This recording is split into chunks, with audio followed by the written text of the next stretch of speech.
नमस्कार साथियों, स्वागत है आपका हमारे चैनल पे। आज हम लेके आए टीजीटी एसएसटी जो 1 नवंबर को पेपर हुआ था, उसका हम लोग डिटेल एनालिसिस किए हैं। उसके बाद ये तीनों शिफ्ट का एनालिसिस करने के बाद पता चला है कि किस किस पोर्शन में सबसे ज़्यादा अच्छा खासा प्रश्न बना है। तो पहले हम सेक्शन सेकेंड या बी का लेके चलेंगे, ठीक है।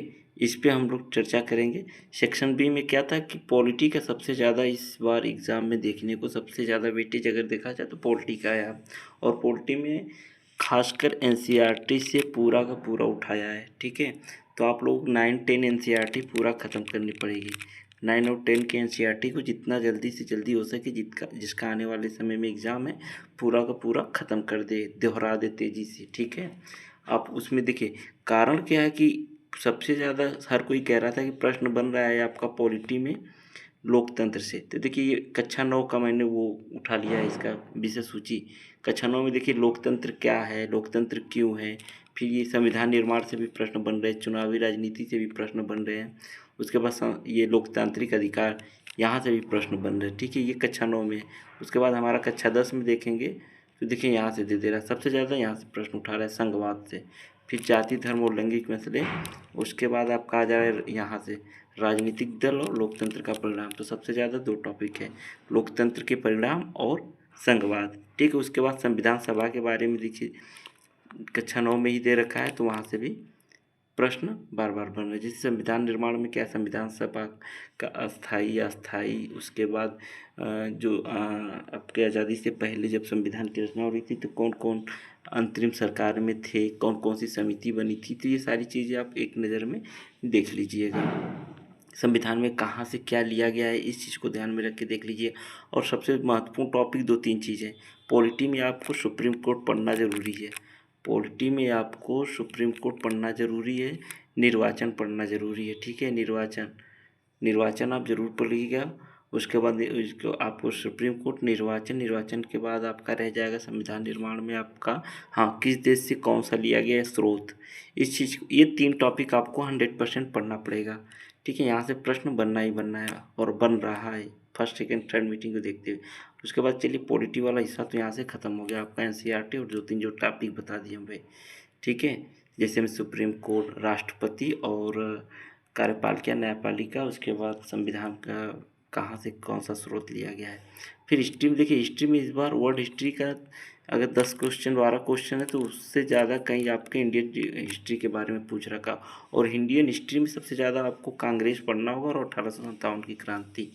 उसके बाद किताबें पढ़नी है, किताबें पूछ रहा है सीधी सीधी 3-4 प्रश्न किताबों से था हिस्ट्री में, या तो वर्ल्ड हिस्ट्री से रिलेट करके या इंडियन हिस्ट्री से रिलेट करके। तो 3-4 किताबें आपको देख लेना है। वैसे भी आपको तो इंडियन हिस्ट्री की किताबें याद ही होगी। वर्ल्ड हिस्ट्री में 2-3 लोगों का देख लीजिए, समाजवाद का देख लीजिए, हिटलर का देख लीजिए, और लोगों का जितने भी किताबें हैं उसको देख लीजिए। जो सामाजिक बदलाव लाए थे, सबसे ज़्यादा इंपॉर्टेंट है कि जो सामाजिक बदलाव लाए थे उस चीज़ों को आप देख लीजिए। कार्ल मार्क्स का देख लीजिए, रूसो का देख लीजिए, इन लोगों की कौन कौन सी किताबें थी, इस चीज़ को ध्यान में रख के आप तैयार कर लीजिएगा। उसके बाद है कि ज्योग्राफी में 20+ है।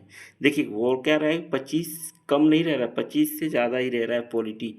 और हिस्ट्री भी 20 से कम नहीं, 20 से ज़्यादा रह रही है। वहीं हाल जियोग्राफी का है। इकोनॉमी लगभग 15+ है, ठीक है। तो देखिए जियोग्राफी में क्या आपको देखना है, जियोग्राफी में भी हमने कुछ चीज़ें लिख रखा है, लेकिन क्वेश्चन के रूप में हम आगे दिखा देंगे आपको। स्थानीय पौने आपको पढ़ना है, पृथ्वी के जो विपरीतनांक, चट्टानों के विपरीतनांक है वो पढ़ना है। उसके बाद आपको जो मौसम है, और घूर्णन और अभी क्या बोलते हैं उसको, परिक्रमण, ये तीनों चीज़ें आपको पढ़ लेना है, ठीक है। और पौने ज़रूर पढ़िएगा, यहाँ से इम्पोर्टेंट है, ये हमेशा पूछ रहा है। उसके बाद पृथ्वी का जो भाग है ना, क्रस्ट और मेंटल कोर, इसका ये इस चीज़ को ज़रूर पढ़िएगा। इन तीनों चीज़ों को पढ़ेंगे, जैसे ऐसे बना के है कि ये ऊपर पट्टी है, उसके बाद ये मेंटल एक और ये कोर है। तो इसमें देखिए कि इसमें ट्रिक मैंने बना रखा है, उस चीज़ की याद रख कर लीजिएगा, ठीक है। उसके बाद ये इधर तो ये तो आपका और देखिए इसमें इकोनॉमी में आपको क्या है कि एनसीईआरटी तो ये है, कुछ चीज़ें अपडेटेड है, नया चीज़ है, तो आपको एनसीईआरटी अब पढ़ना पड़ेगा। 80 नंबर ये है, सॉरी 80 और लगभग +90, 10 एक्स्ट्रा जो है प्लस प्लस है तो 10 ये तो 90 नंबर ही, और 10 नंबर की पेडागोजी। पेडागोजी को हर कोई कह रहा है कि नॉर्मल आ रहा है, ये सीटेट का जिस किसी ने भी पढ़ा होगा तो उससे काम चल जाएगा। सबसे बड़ी चीज़ है कि इस वाले पेडागोजी में अगर आपको डीएसएसबी में है तो आपको हर चीज़ को समाज के रूप में लेके चलना होगा। इसमें कोई भी जैसे बाल केंद्रित के रूप में है हर चीज़, लेकिन स्वयं मतलब जिससे ये अनुभूति हो कि आप हर काम को खुद के ऊपर बस अकेले देख रहे हैं, तो ये चीज़ नहीं है। सोशल मतलब सबको लेके चलना है इसमें, ठीक है। सब जिसमें सबका भला हो उस चीज़ को ध्यान रखना है। जैसे सीटेट में कहा जाता है कि बच्चे का भला करो, लेकिन इसमें सबका भला देखना है। अब सेक्शन 1 में क्या है, पहले रीजनिंग खुल रही है, तो रीजनिंग में हर कोई कहता आ रहा है कि आसान प्रश्न है, थोड़ा सा कैलकुलेटी है, जो 3-4 प्रश्न हैं। तो इसमें देखिए सीटिंग अरेंजमेंट के भी आ जा रहे हैं, और ये जो 7 दिन में परीक्षा वाला है, चाहे बैठे हैं, वो वाला भी आ जा रहा है, आपके अल्फ़ाबेट वाला भी आ जा रहा है। तो आप इस चीज़ को थोड़ा सा रिवीजन जैसे जैसे करें उसको कर लीजिए। जीएस में करेंट आ जा रहे हैं 7 से 8 क्वेश्चन, ठीक है। जीएस में आपके 7 से 8 क्वेश्चन करेंट आ जा रहे हैं, तो जीएस को करेंट जो आएगा आएगा करिएगा, नहीं तो स्किप कर दीजिएगा। और जो भी जीएस में आप रिस्क मत लीजिएगा। इंग्लिश में फिल इन ब्लैंक्स और पैसेज को हल कर लीजिएगा, अगर आप कभी नहीं इंग्लिश पढ़े हैं तब। मैथ भी वहीं आ रही है कि 4 क्वेश्चन कैलकुलेटिव, 16 क्वेश्चन आसान है। तो आप कोशिश करिएगा कि 15-16 तक का ही करिएगा। टाइम बचा के रखेंगे तो उधर 40-50 मिनट में। हिंदी आसान आ रही है, कारक आ रहा है, तद्भव तत्सम आ रहा है, और पैसेज आ रहे हैं। कारक के 4-5 प्रश्न सुने में आ रहे हैं, ठीक है। तो आप इस चीज़ को इधर तैयार कर लीजिए। इस 5 में अगर आप कम से कम 60 प्लस ले आते हैं, तो उधर भी आपका अगर 60 प्लस आ जाता है, 65-65, तो आप समझ लीजिए कि जितने कम गलतियाँ रहेगी उतने आपका नॉर्मलाइजेशन में नंबर बढ़ेगा। अब देखिए, प्रश्नों की श्रृंखला की बात करें तो हम प्रश्न भी कुछ लेके आए थे, जो कि आज और कल के मतलब आज के तीनों शिफ्ट के हिसाब से। देखिए, अब ये पूछ रखा था ज्योग्राफी में ये चीज़ें पूछ रखा है कि पृथ्वी के भाग के बारे में जो पूछ रखा था, तो आप वहीं देख लीजिए कि पृथ्वी की नीफे परत किससे संबंधित है। नीफे, ठीक है। निफे का मतलब निकेल और आयरन, जो कि क्रस्ट में पाया जाता है। तो ये निकेल और आयरन के बारे में चर्चा कर रखा था। ये प्रश्न आपको इसलिए मैं दिखा रहा हूँ कि इससे रिलेट करके प्रश्न आ रहे हैं, तो आप इस चीज़ की तैयारी कर लीजिएगा अच्छे से, ठीक है। अब एक्सप्लेन में देखिए कि कैसे कैसे क्या है। एक्सप्लेन में सीधे सीधी चीज़ है कि पृथ्वी के अंतरम जो 3 परतों में विभाजित किया गया है, पहला सियाल, उसके बाद सीमा, उसके बाद नीफे। सीधी सीधी बात है कि सियाल, सीमा, नीफे का मतलब भूपर्पटी जो है वो सियाल है, उसके बाद जो मेंटल कहलाता है वो सीमा है, और जो क्रोड या कोर कहलाता है वो नीफे है। जो सबसे ऊपरी परत है सिलिका एवं अल्मुनियम से बना है। किस चीज़ से बना है? सिलिका एवं अल्मुनियम से बना। फिर सीमा में जो कि ये 2900 किलोमीटर की गहराई तक सीमा पाई जाती है। इसमें देखिए क्या दे रखा है कि ये सिलिका एवं मैग्नीशियम। अब सिलिका एवं मैग्नीशियम कारण ही इसको सीमा कहा जाता है, ठीक है। सिलिका एवं मैग्नीशियम कारण ही इसको सीमा कहा जाता है। उसके बाद देखिए नीफे में क्या दे रखा है कि नीफे में आपका 6371 किलोमीटर गहराई है, और यह निकेल और आयरन जिसे फेरस कहते हैं, ठीक है। निकेल और आयरन जिसको फेरस कहते हैं। तो इसमें आपका यही वाला प्रश्न पूछ रखा था कि क्या है नीफे, जो कि क्रूड में पाया जाता है वाले भाषा में। जैसे ये पृथ्वी के अगर आप 3 प्याज के ऐसे भागों में काटते हैं, सॉरी ऐसे करते हैं, तो ये वाला क्रोड के बारे में पूछ रखा है। तो देखिए इससे रिलेट करके अभी एक और प्रश्न बनता है, वो आगे आपको मिलेगा। अब देखिए यहाँ पूछ रखा है कि निम्नलिखित कौन सा समाजवादी दार्शनिक नहीं। अब यहाँ पे देखिए चारों लोगों का दिया, अगर इन चारों को किताबें भी आती हैं, आपको इन किताबों को भी याद करना पड़ेगा। जैसे रॉबर्ट ओवेन है, चार्ल्स फूयर है, डेविड रिकार्डो और ये सेंट साइमन है। तो ये तीनों जो है ना, सेंट साइमन, चार्ल्स फूयर और रॉबर्ट ओवेन, ये तीनों समाजवादी दार्शनिक है। लेकिन ये जो डेविड रिकार्डो हैं ये आपके समाजवादी दार्शनिक नहीं है, ठीक है, डेविड रिकार्डो। तो आप इस चीज़ को भी ध्यान में रख के इस चीज़ को तैयार करते हैं। अब देखिए यहाँ पे एक्सप्लेन में क्या दे रखा है कि जो डेविड रिकार्डो हैं एक ब्रिटिश, देखिए यहाँ प्रश्न बनता है कि डेविड रिकार्डो क्या क्या है, राजनीतिक अर्थशास्त्री भी है, समाजवादी लोग जो समाजवाद के दर्शन में विश्वास करते हैं, ठीक है। समाजवाद एक सामाजिक और आर्थिक सिद्धांत है, मतलब दोनों है, सामाजिक और आर्थिक दोनों सिद्धांत है, जो कि निजी समुचित और संपत्ति के नियंत्रण के बजाय जनता का नियंत्रण, जिसको जनता का नियंत्रण का मतलब कि सीधे सीधे लोकतंत्र की बात हो रही है, ठीक है। प्रारंभिक समाजवादी दार्शनिक और राजनीतिक सिद्धांत का Charles Fourier, Jean Jacques Rousseau, देखिए इनकी किताब आपको याद करना होगा। उसके बाद है कि अन्य समाजवादी में Robert Owen, Saint Simon, Marx आदि थ्रेन, इन लोगों की है। तर्क इन लोगों ने क्या दिया था कि सामंजस्य का साम्राज्य या सहचर्य की भावना पूरे उत्कर्ष पर होगी, और रॉबर्ट ओवन ने ही बेरोजगार लोगों की समस्या पर समाधान के लिए सहकारिता ग्राम तैयार किया था। देखिए रॉबर्ट ओवन ने ही सबसे पहले समाजवाद का शब्द का निर्माण भी किया था। तो ये चीज़ देखिए, ये किताबों के बारे में अगर दे रखा है कि मैन कैफ किसकी पुस्तक है, तो आपको सीधे सीधे पता होनी चाहिए कि ये मैन कैफ जो है ये हिटलर की पुस्तक। अब यहाँ पे आपको दे रखा है कि व्लादिमीर लेनिन या जोसेफ को या स्टेलिन या मुसोलिनी, इन लोगों की भी किताबों के एक बार रिवीजन आप लोग कर लीजिएगा। एक बार मैं एक ऐसी वीडियो बनाऊंगा जिसमें सब किताबों के, देखिए इस प्रश्न को आप लोगों को अच्छे से देना, क्योंकि यहाँ से प्रश्न बार बार बना है, प्रीवियस ईयर में भी बहुत बार बना है और इसमें भी इससे रिलेट करके प्रश्न बन रहे हैं। तो आपको इस चीज़ को अवॉइड नहीं करना, बिल्कुल भी अवॉइड नहीं करना। आपको प्लेट विज्ञान को इतने अच्छे से पढ़ के जाना है कि इसके आए हुए प्रश्न गलत ना हो। देखिए पूछ रहे हैं, निम्नलिखित में से कौन सा प्रमुख अवधारणा पर आधारित है? महाद्वीपीय विस्थापन की अवधारणा और समुद्र तल के प्रसार की अवधारणा। ये इसमें दोनों चीज़ें आ जाएंगी, ठीक है। लेकिन देखते हैं कि इसमें क्या क्या, महाद्वीपीय विस्थापन भी हो रहा है और समुद्र का प्रसार की अवधारणा भी हो रही है। अब इसमें आंसर में देखिए बी वाला दे रखा है, बोथ में 1 और 2 दोनों, ठीक है। अब इसमें देखिए क्या क्या दे रखा है, उसको हम लोग एक नज़र में देखते हैं कि प्लेट वृत्तांत सिद्धांत का वैज्ञानिक अवधारणा के आधार पर महाद्वीपीय विस्थापन की संकल्पना और सागर नितल के प्रसरण संकल्पना प्रतिपादित किया गया था। हैरी हेस के सागर तल प्रसरण कौन किया था? हैरी हेस ने किया था सागर तल प्रसरण। और प्लेट वृत्तांत के सिद्धांत को प्रमुखता मिली 1967 के मॉर्गन मैकेंजी और पार्कर के द्वारा, ठीक है। अब दिया एक समन्वित प्लेट वृत्तांत सिद्धांत का प्रतिपादन किया और प्लेट का शब्द का सर्वप्रथम प्रयोग टुंजे विल्सन ने किया था। देखिए ये प्रश्न आता है कि प्लेट शब्द का सर्वप्रथम उपयोग किसने कहा था? तो टुल्जन विल्सन ने कहा था। अभी आपको आगे चल के बताएंगे कि छोटी प्लेट और बड़ी प्लेट के नाम और उस चीज़ को कैसे। देखिए यहाँ फिर प्रश्न वही बन के आ गया है पृथ्वी के बारे में। पृथ्वी निम्न किस क्षेत्र को निम्न वेग क्षेत्र कहा जाता है? पृथ्वी के किस क्षेत्र को निम्न वेग क्षेत्र कहा जाता है? आंतरिक कोर को या ऊपरी क्रस्ट को या निचली क्रस्ट को या ऊपरी मेंटल को? तो मेरे हिसाब से तो इसमें होगा ऊपरी क्रस्ट होगा, ठीक है। ऊपरी क्रस्ट को ही निम्न वेग क्षेत्र कहा जाता है। अब आंसर में देखते हैं डिटेल में क्या दे रखा है।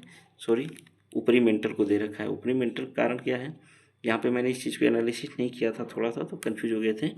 अब ऊपरी मेंटल का मतलब है कि ये क्रस्ट ऊपर वाला, उसके बाद नीचे वाला क्रस्ट, फिर ऊपरा मेंटल, फिर निचली मेंटल।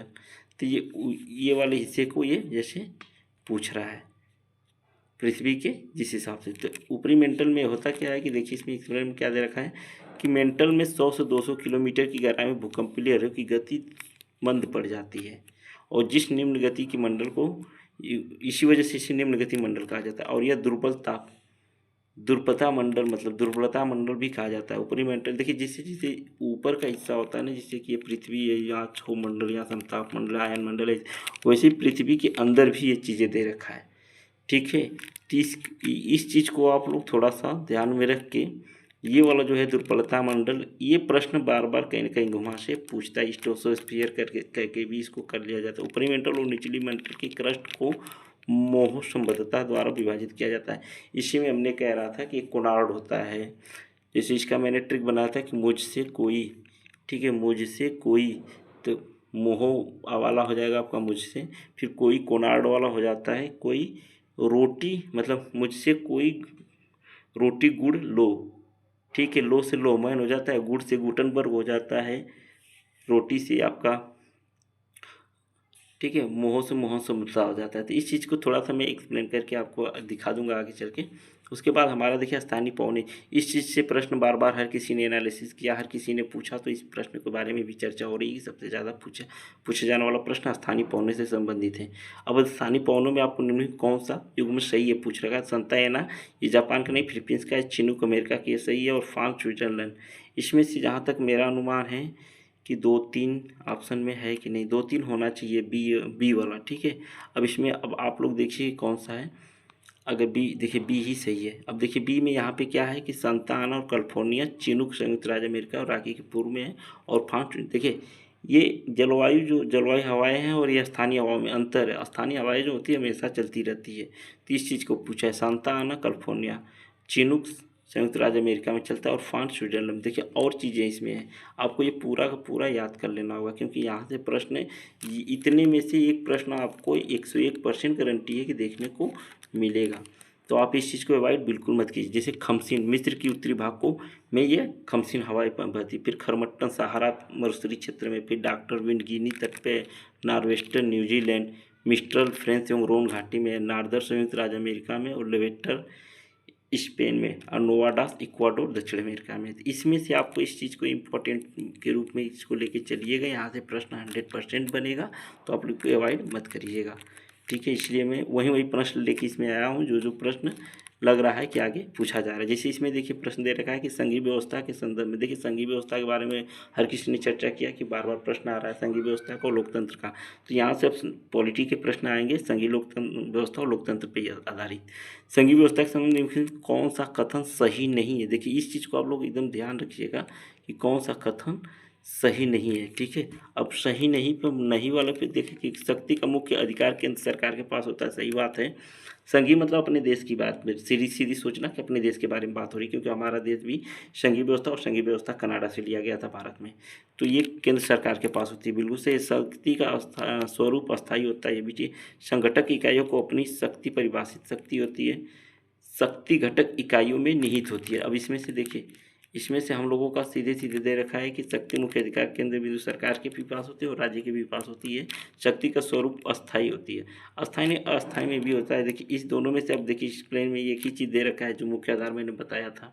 मैं आंसर देख के बता रहा हूँ, लेकिन इस चीज़ को समझिए कि देखिए कुछ शक्तियाँ राज्य के पास होती है, कुछ शक्तियाँ केंद्र के पास होती है। तो यही चीज़ को यहाँ शक्तियों का मुख्य अधिकार केंद्र बोल रखा है कि जैसे केंद्र की सरकार के पास है। ये चीज़ सही है, लेकिन यहाँ पे इसलिए दे रहा है कि हमारे देश में सबसे ज़्यादा शक्तियाँ राज्य और सरकार, केंद्र सरकार, और वो जो अवशिष्ट सूची वाली चर्चा हुई थी ना, उसमें तीनों चीज़ को बांट दिया गया है। तो शक्तियाँ हमारे केवल केंद्र सरकार के न पास होकर राज्य सरकार के भी पास है, ठीक है। उसके बाद देखिए यहाँ एक्सप्लेन कर रखा है, क्या दे रखा है कि एक संघीय सरकार वह सरकार जिसमें संविधान द्वारा ही राष्ट्रीय सरकार और क्षेत्रीय सरकारों के बीच शक्तियों का विभाजन होता है। देख रहे हैं, राष्ट्रीय सरकार और क्षेत्रीय सरकार मतलब राज्य सरकार के बारे में, दोनों स्वतंत्र रूप से अपने अपने अधिकार क्षेत्र में काम करते हैं।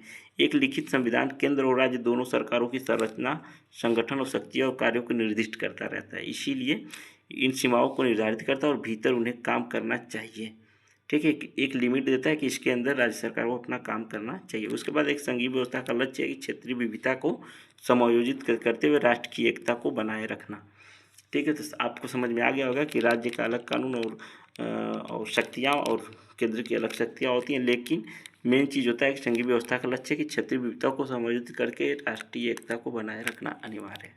उसके बाद देखिए यहाँ लोकतंत्र के बारे में पूछ रखा है कि लोकतंत्र की अवधारणा क्या है। इससे निम्नलिखित कौन सा कथन सही नहीं है। देखिए सही नहीं वाले को मैं बार बार इसलिए उठा के लाया हूँ कि सही वाले पे आपका ध्यान तुरंत पहुँच जाएगा। अब लोकतंत्र में दिया है कि समान अवसर के आधारी समाज, ये तो सही है, ठीक है। फिर एक कि बहुमत के नियम पर रोक लगाकर अल्पसंख्यक अधिकारों का संरक्षण नहीं, ये कुछ हद तक। फिर अमीर और सुविधा संपन्न लोगों का, देखिए यही वाला हो जाएगा आपका तानाशाही शासन। तो आपका 1 और 2 सही है, और तीसरा वाला, केवल तीसरा वाला गलत में आ जाएगा। तो इसमें से आपको जहाँ तक मेरा 2 और 3, 2 3 ये रहा सी वाले में, 2 3 आपका सी वाले में ये वाला आपका गलत हो जाएगा, नहीं है पूछ रखा है क्या, क्योंकि देखिए रोक नहीं रहता यहाँ पे ना, जो ये दे रखा है कि रोक लगाकर। रोक क्यों लगाएंगे भाई, बहुमत के नियम में जो भी है सबके साथ के अधिकार का ही संरक्षण नहीं, उनका उनका करना ही है। जो बहुमत में उनका भी संरक्षण कर, मतलब हर चीज़ की बात मानिए दोनों लोगों का। ये आपको नेपाल वाले और एक और बेल्जियम, इन दोनों के जब लोकतंत्र पे आप पढ़ेंगे एनसीईआरटी कक्षा 9 में, तो ये दोनों दे रखा है, ठीक है। तो इसका आपका सी वाला सही हो जाएगा, 2 3 वाला। डी ओनली 3, सॉरी 3 ओनली दिया था, मैंने ध्यान नहीं दिया। लेकिन इस चीज़ को आपको देखेंगे तो बहुमत नहीं का ये कन्फ्यूज कर रखा था। आप सोच लीजिए कि हम पढ़ के इसको देख के एक्सप्लेन करें तभी इतनी कन्फ्यूजन है। आपको एग्जाम हॉल में इसे घबराइएगा मत मेरी तरह। तो ओनली 3 मैंने पहले मारा लेकिन गलत हो गया, तो इसके लिए माफ़ी चाहेंगे। लेकिन ओनली 3 वाले को आप लोग एक्सप्लेन करके अच्छे से, चलिए इसके एक्सप्लेन में देख लीजिए कि कहाँ क्या चीज़ है। देखिए लोकतंत्र में क्या क्या होना चाहिए, इस चीज़ को दे रखा है कि लोकतंत्र शब्द डोमोक्रेटिया के डोमस शब्द के मतलब, डोमस का मतलब लोग होता है और क्रोटेस का मतलब शासन होता है, ठीक है। अब इसमें लोकतंत्र का अर्थ के क्या क्या दे रखा है कि सत्ता और शक्ति लोगों के पास हो, लोगों की सहमति से सरकार का गठन हो, लोकतंत्र का मुख्य आधार स्वतंत्रता और समानता हो, नागरिकों का अधिकार प्राप्त हो, बहुमत के नियम पर रोक लगाकर अल्पसंख्यक अधिकारों का भी संरक्षण, मतलब दोनों लोगों का हो, ठीक है। उसके बाद हम लोगों का है स्वतंत्र न्यायपालिका। सबसे बड़ी चीज़ यही है कि न्यायपालिका स्वतंत्र और लोकतांत्रिक सरकार की सबसे बड़ी पहचान होती है, ठीक है। तो चलिए इसमें अगला देखते हैं, अगले में क्या दे रखा है कि निम्नलिखित में कौन सा प्रतिनिधि लोकतंत्र का प्रकार है। देखिए ये सारी की सारी चीज़ें हम लोकतंत्र से संबंधित जब बार बार प्रश्न बन रहे थे तो वहीं से उठा के लाए हैं। और अध्यक्षीय लोकतंत्र और संसदीय, ये दोनों आपका सही हो जाएगा।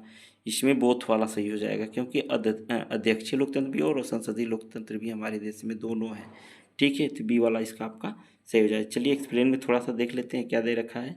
इसमें देखिए आधुनिक युग में प्रतिनिधि लोकतंत्र के दो रूप प्रचलित हैं। ठीक है, एक संसदीय लोकतंत्र और एक अध्याचात्मक लोकतंत्र। संसदीय लोकतंत्र में क्या दे रखा है कि कार्यपालिका और व्यवस्थापिका दोनों एक दूसरे से जुड़े हैं। कौन कौन?